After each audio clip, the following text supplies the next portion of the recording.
réussir les concours des grandes écoles. Guide stratégique pour les bacheliers scientifiques au Maroc.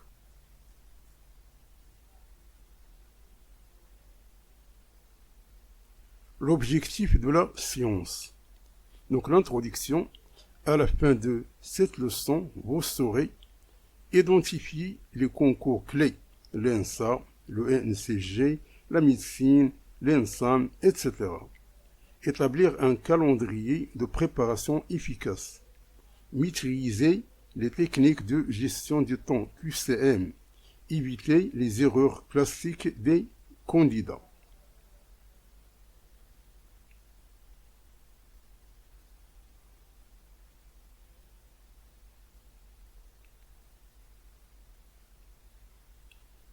Le saviez-vous?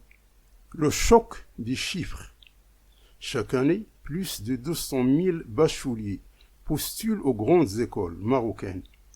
Pourtant, le succès ne dépend pas uniquement de votre moyen au baccalauréat, mais de votre capacité à performer sous pression en 90 minutes.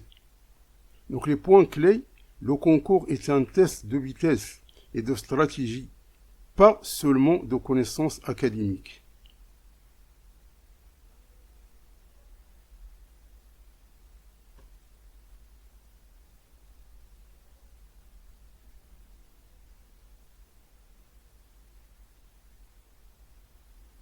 Lexique essentiel. Le seuil de présélection. La note minimale calculée, c'est 75% national et 25% régional pour être convoqué au concours. Le système QCM. Question à choix multiples, souvent avec un système de notes négatives pour les mauvaises réponses.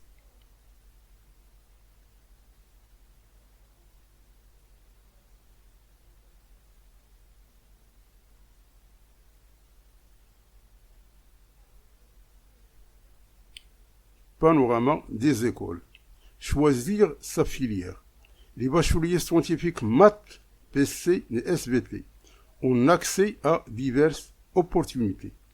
S'ils veulent l'ingénierie, il y a l'ENSA, il y a l'ENSAM, il y a EHTP.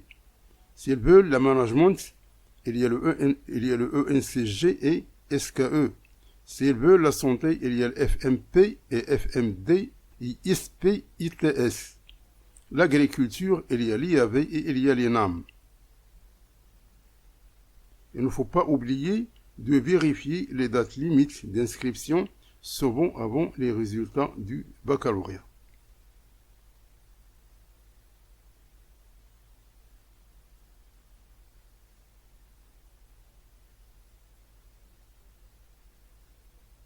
Les trois piliers de la préparation. Donc il y a l'analyse, il y a l'entraînement et il y a les lacunes. L'analyse collecte les archives, les annales des 5 dernières années pour comprendre l'esprit du concours. L'entraînement pratiqué en temps réel, un QCM de 40 questions se traite en 60 minutes maximum. Les lacunes identifiées, les chapitres du première et deuxième année, bac qui tombe le plus souvent.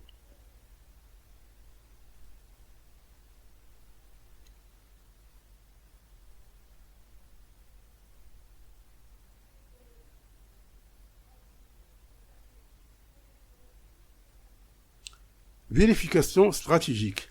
Quelle est la meilleure approche face à un QCM avec point négatif?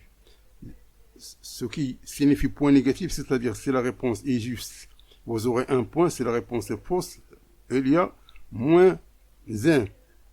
Il y a moins 1, c'est pas 0, moins 1. Si tu laisses la partie vide, il y a un 0.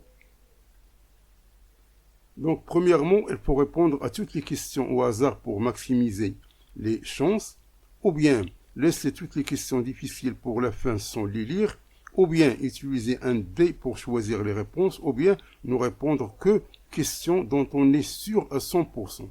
Donc, quelle est la meilleure approche face à un QCM avec point négatif?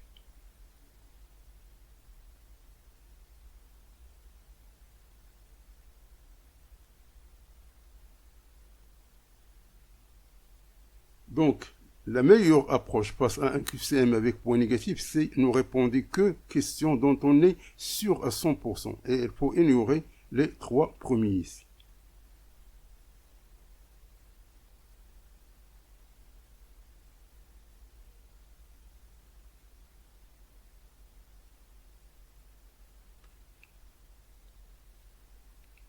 Les erreurs fatales à éviter. Donc il y a des erreurs fatales à éviter. Ce qu'il ne faut pas faire, c'est ignorer les cours de la première année. C'est perdre du temps sur des exercices trop complexes. Négliger le repos avant le concours. Et beaucoup échouent en oubliant leur convocation ou leur CIN original.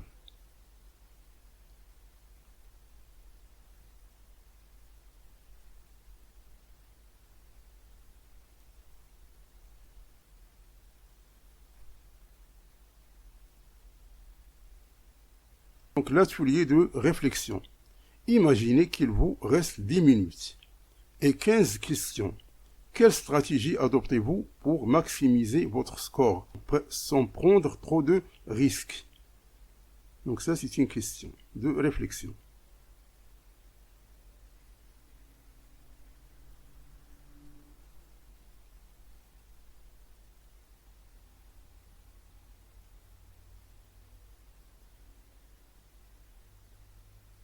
Donc, tu aurais identifié les questions les plus courtes à lire, éliminer les réponses absurdes pour augmenter la probabilité.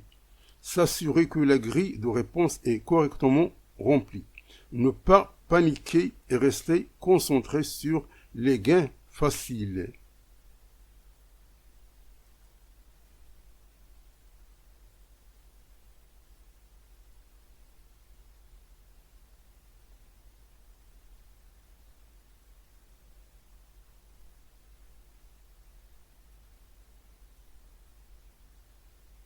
Donc le jour du concours, checklist finale.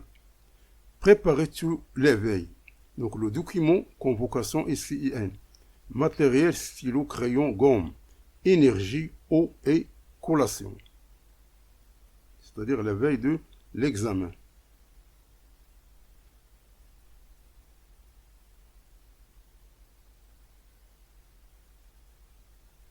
Donc lancez-vous. Le succès est une science. Avec la bonne méthode et la discipline, les portes des plus grandes écoles s'ouvriront à vous. Donc d'après Winston Churchill, le succès n'est pas final. L'échec n'est pas fatal. C'est le courage de continuer qui compte.